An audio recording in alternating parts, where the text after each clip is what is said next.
Give a big shout out to Ron because you're that one between now and lunch. But I'm really excited to share. He's going to come up and talk about smooth sailing through really rough waters. And as the Director of Accessibility and ADA for Royal Caribbean, the insights that he will be sharing with us will be extremely valuable and very beneficial. So, Ron, we'll turn it over to you.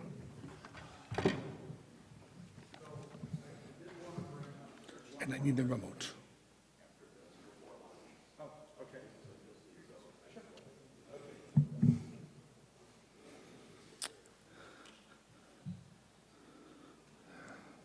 Okay. Yeah. Thank you. It's good afternoon, and I know I'm the last presenter before lunch, so hopefully you will stay awake and pay attention. And away we go. So, see the presentation go up.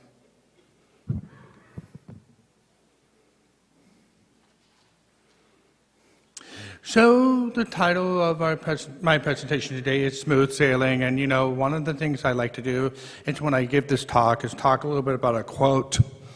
Smooth sailing does not make for a skilled sailor. And that was given by Franklin Delano Roosevelt, who actually was one of our presidents and who also was a wheelchair user. And that is a great quote for the last 2 years.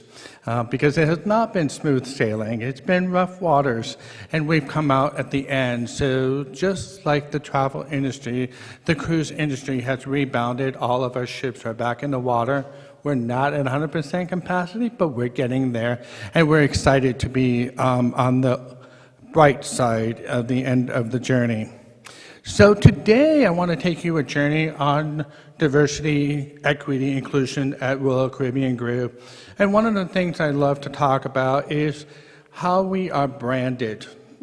I work with our company brands. There's 4 different brands that we have. Most of the 2 you know about is Royal Caribbean International and Celebrity Cruises. They're the largest brands, and they're very North America centric. And then we do have 2 other cruise lines, Silver Sea, which is our newly acquired luxury cruise line. That actually is also North America centric. And then we have TUI Cruises, which is focused on the German market. I support all 4 brands in terms of accessibility, but just like many multi-branded companies, they work separately and in silos. So really the brands are competitive when they talk about each other and talk about different aspects of diversity, equity, inclusion, as well as accessibility. So I want to talk a little bit about some of the examples that we have at Royal Caribbean Group. So the first one I want to talk about is gender equality at Celebrity Cruises. And you know, this came back from, our president and CEO, Lisa Lutoff-Perlo. She is a veteran at Royal Caribbean Group. She's been with our company for over 35 years, crossing the different brands and a variety of different roles. Until 2014, she became first woman CEO of a cruise line, and that's really amazing. And the idea also came by, she hired Kate McHugh as captain. She is the first American captain of a cruise ship, and that's also amazing.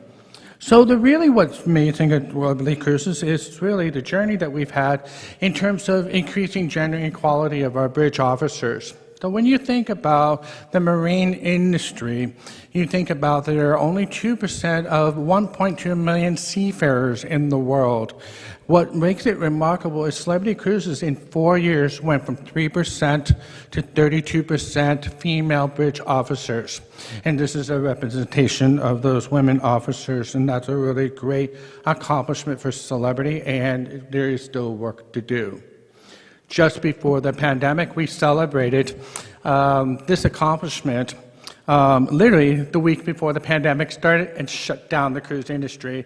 This is the Celebrity Edge, our newest ship at the time, and they had 26 women leaders, from the captain down to all the department heads that were running the ship. It was the first time that you've seen a cruise ship with 26 department heads that were all women, and that is the way we celebrated our accomplishment in gender equality at Celebrity Cruises. This is a topic that's close to my heart. It's really the highlight of the Royal Caribbean brand.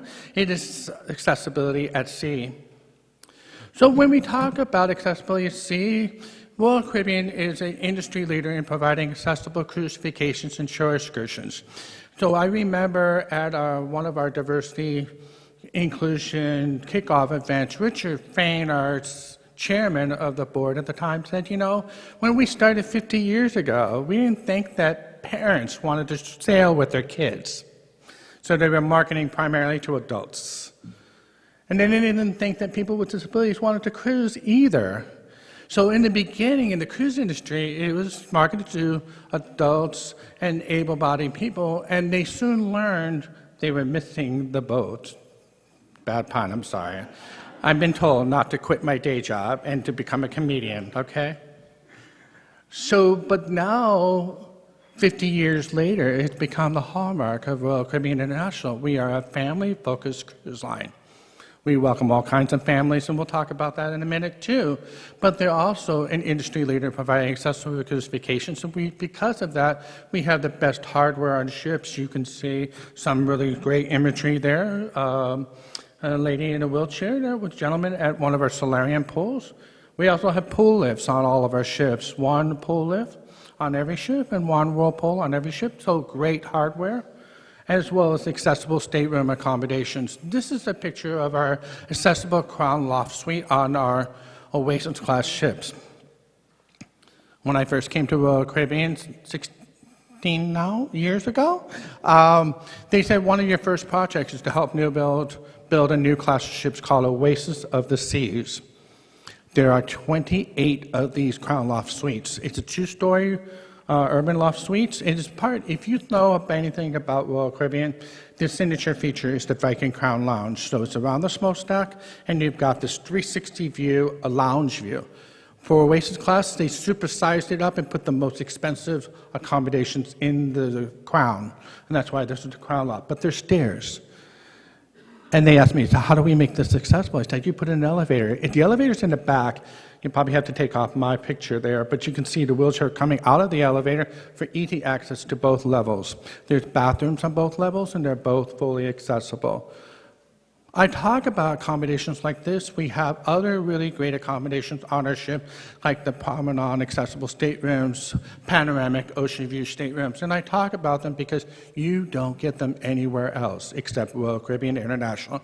We are very innovative and we create things that no other cruise line has. We have even ice skating rinks on our ships, and we thought ahead to put a platform lift to allow wheelchair users to get to the ice rink floor. And then I last talk about our autism-friendly program. We started this over 8 years ago. We are the first world's autism-friendly cruise line. It's award-winning.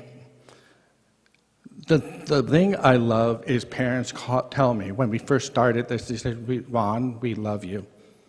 You are the first major travel company to come out of the closet and say, we want you and your family sailing with us. And I tell you, at the bottom line, we all talk about the business case here. The number of autistic guests doubled every single year since we started the program. And so if I can't build a business case around them, I don't have a job. So that's a really great thing. Another dimension of diversity we talk about, LGBT, and this is the hallmark for celebrity cruises. So they talk a little bit about, really reaching out to the different markets that we serve. And really, they are the first cruise line to offer legal same-sex marriages on our ships. So sometimes, you want these weddings on the ship, and the captain performs the ceremony just like a minister would, but our ships are flagged in Malta, where they legally recognize same-sex marriages. So this is a picture of Francisco and Benjamin, who is our first same-sex marriage on board a celebrity ship back in 2018, 4 years ago. So it's a really great thing there, and also how it shows up at celebrity cruises is we do pride parties at sea. So this month is Pride Month, and so all across the celebrity fleet, we've got pride parties on every ship. A ship is usually picked to be a flagship ship where we bring some gay and lesbian celebrities on board, and they have a really great time. All of our guests have a really great time on board our ships. So, I've talked about some different dimensions of, diversity, gender, disability, and LGBT. I want to talk a little bit about some of the unique things that happen to us in the terms of a cruise industry. we talk a little bit about godmothers, and that's important. Godmothers is a unique maritime tradition, and many of you have heard about this. Women, an iconic woman is picked to be a godmother, and their role is to bless, name the ship, to guide and protect the ship during its years of operation with us. So in the past, they have picked celebrities to be godmothers, but now they picked godmothers that are more socially conscious and represent different dimensions of diversity. So I was really proud. Back in November, I was on board our newest royal ship, Odyssey of the Seas, where we named Erin Brown as the godmother. This is amazing because she is a 41 years old, mother of 2. She also happens to be a para-athlete. And she was the first Bahamian triathlete to compete in the Paralympic Games in Tokyo. She's a really amazing individual because she works for the University of Bahamas as their disability inclusion officer. And, this is also a testament to Caribbean. So when we think about relationships with the different countries that we have over 130 different nationalities on our ships. Roughly, on any ship, there's about 100 different nationalities. We work very hard to make sure they can work together. Just like today, in the real world, there's conflict between people of different countries, and they have to work together on the ship, otherwise we don't provide the wonderful and great service to our guests and provide the awesome cruise vacation experiences.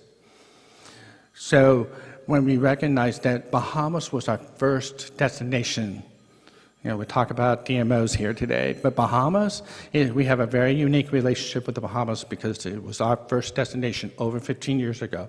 She is the first Bahamian godmother. The other thing that I'll tell you, she is not the first godmother with a disability. That honor goes to Jean Driscoll, who was named godmother of Mariner of Seas over 20 years ago. So this kind of shows you we've had a very long history of inclusion and utilizing the godmother tradition to kind of elevate that to a platform. And then I want to kind of mention celebrity cruises. This is Reshma Sawana. She is the godmother of Apex, our last celebrity ship. And she is the founder and the president of Girls That Code. So this comes back from, the whole thing about celebrity cruises and gender equality, and they picked a godmother who really wants to take the opportunity to help promote Girls That Code and the whole STEM initiatives, science, technology, engineering, and math. All these, fields are things that we need for our bridge officers. Now, it's remarkable that we were able to make that accomplishment in 4 years to 32% of our bridge officers are women, but sometimes it can take longer. The ability to become a captain on a ship and an officer on a ship takes years and study and training. And so for Celebrity to do that, because we probably had women in the pipeline already, we accelerated things, but we also never compromised on qualifications. But working with women like Rashama is a great thing because we want to build pipelines and encourage Girls That Code. So that's a really amazing opportunity. Another one that I want to mention, we just announced this about a week or 2 ago, and we talk about Simone Biles, and she is the godmother of our new ship, Celebrity Beyond. The last thing that I will quickly run over, because I know Jake wanted me to mention this today, so I'm going to show this really quickly, is a project from Celebrity Cruises. When you talk about diversity marketing 101, you start to think about the diversity of images that you have. Celebrity began with the all-inclusive photo project. It is the first open source photo library of diverse imagery. I'm just going to cycle through the different images. World-renowned photographers, including Annie Leibovitz, have created and curated images of diversity. This is disability-related. There's another one here that's awesome. But we talk about people who are curvier. This is actually a transgender woman who is intersecting with Judaism, and she is a rabbi. You wouldn't know that by looking at her, but this is kind of inclusive imagery that we kind of need, as well as diversity of families, as well as all kinds of diversity. So those are some of the really great examples that my company has done in terms of elevating diversity, equity, inclusion, and accessibility in the cruise industry. So thank you very much. Appreciate it. Have a great day.